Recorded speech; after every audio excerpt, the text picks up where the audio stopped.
업무에 몰입이 필요하거나 피로에 지칠 때, 당 떨어졌다고 느낄 때 빠르게 당을 보충하기 위해 믹스커피 한 잔이나 달달한 편의점 라떼를 마시고 있지는 않나요? 일본의 저명한 당뇨병 전문의 마키타 젠지 의사가 가르쳐주는 식사가 잘못됐습니다에서는 액체 상태의 캔커피 하나를 마시면 건강한 사람도 30분 후에 혈당치가 일시적으로 올라가 세로토닌이나 도파민 같은 뇌내 물질의 분비로 기분이 들뜨고 행복감을 느낄 수 있지만 혈당치가 다시 급격히 떨어져 오히려 혈당치가 안정되지 않으면 불쾌한 증상이 나타나거나 다양한 몸의 이상을 초래한다고 소개합니다. 캔이나 페트병에 든 커피는 카페에서 파는 내린 커피와는 좀 차원이 달라서 설탕 덩어리가 녹아있는 액체로 시중에 파는 커피 음료에 들어있는 300ml짜리 하나에는 각설탕 한 4개 반을 먹는 것이나 다름이 없다라고 저자는 소개합니다. 저자는 또 여기서 건강에 좋아 보이는 제품들, 예를 들면 땡땡불, 진저 땡땡, 포카리 땡땡땡 당분이 들어있어 위험하다고 경고합니다.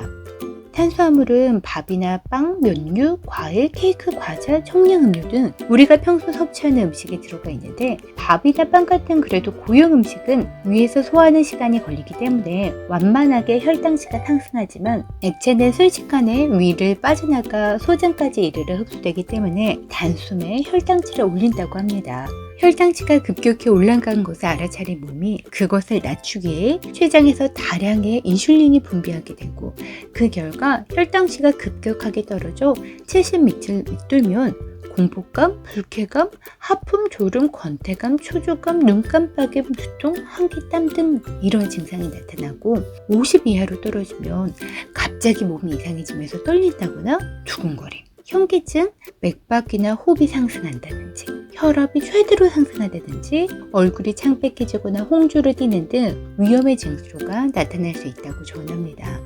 지속해서 캔커피 같은 다량의 설탕이 포함된 음료를 마시면 췌장이 약해져 인슐린 분비가 늦어지고 치솟는 혈당에 반응한 다량의 인슐린이 뒤늦게 나와서 혈당치가 지나치게 떨어져 반응성 저혈당 증상을 불러온다고 합니다. 또 면역력도 떨어지고 몸속에 유해물질이 만들어져서 혈관, 내장은 물론 피부까지 여기저기 노화가 진행된다고 소개합니다.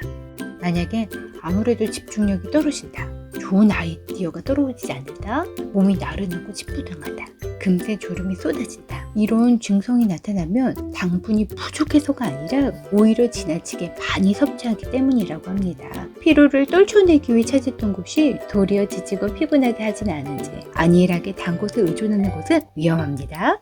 자, 저자가 권하는 혈당치를 안정시키는 방법, 탄수화물은 식사 마지막에, 아침을 고르면 공복 후에 점심을 마구 많이 먹게 되어서 혈당치가 급격하게 상승할 수 있는데 밥, 빵, 면류가 먹고 싶다면 차라리 아침에 포도당이 든 이런 식품들을 먹어서 하루 내내 움직이도록 권하고 있고요. 다만 샐러드나 건더기가 든 된장국, 아니면 요구르트 등 이렇게 먹은 섭취한 다음에 밥이나 빵을 먹도록 권합니다. 두 번째, 아침에는 키위나 블루베리가 좋다. 저자는 바쁜 아침에 비타민C가 풍부하고 혈압을 내리는데 효과가 있는 키위나 항산화 작용이 탁월한 블루베리를 권하며 아침 과일로 많이 이용되는 바나나는 가장 탄수화물이 많은 과일로 소량 섭취를 권하고 있습니다. 세 번째, 빵을 먹으려면 양질의 버터를 발라 먹자. 탄수화물을 단독으로 먹을 때보다 지질과 함께 먹으면 혈당치를 오르지 않게 한다고 합니다. 빵을 먹을 때는 엑스트라 버진 올리브유를 발라 먹도록 권하고 또 불포화 지방산이 풍부하고 동맥경화를 예방하기 좋은 버터. 근데 여기서 버터는 목초가 먹인 소가 생산한 우유로 만든 양질의 버터, 브레스페드 버터를 추천하고 있습니다. 네 번째, 집중이 필요할 때는 탄수화물은 억제하고 잘 씹어 천천히 먹기.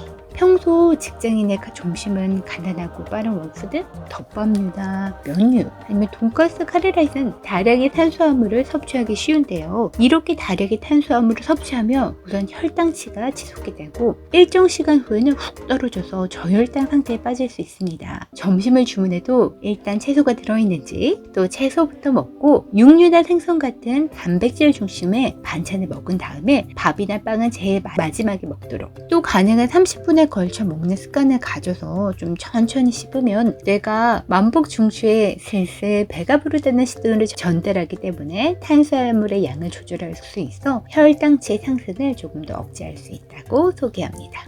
마지막, 식초나 화이트 와인으로 혈당치를 낮추는 겁니다. 식초나 화이트 와인은 혈당치를 낮추기에 좋은 것으로 알려져 있습니다. 중국집에 가서 중국 음식을 드신다면 단무지에 식초를 듬뿍 쳐서 먹거나 저녁에는 폴리페놀이 풍부한 레드 와인이나 쌉쌀한 맛의 화이트 와인도 요리에 맞춰 함께 먹기를 권장합니다. 추가로 책에 있는 탄수화물 중독 체크리스트도 여러분의 상태를 객관적으로 살펴봐도 좋을 것 같습니다. 건강을 생각하며 좋은 습관으로 오늘도 활기찬 하루 살아가기 화이팅!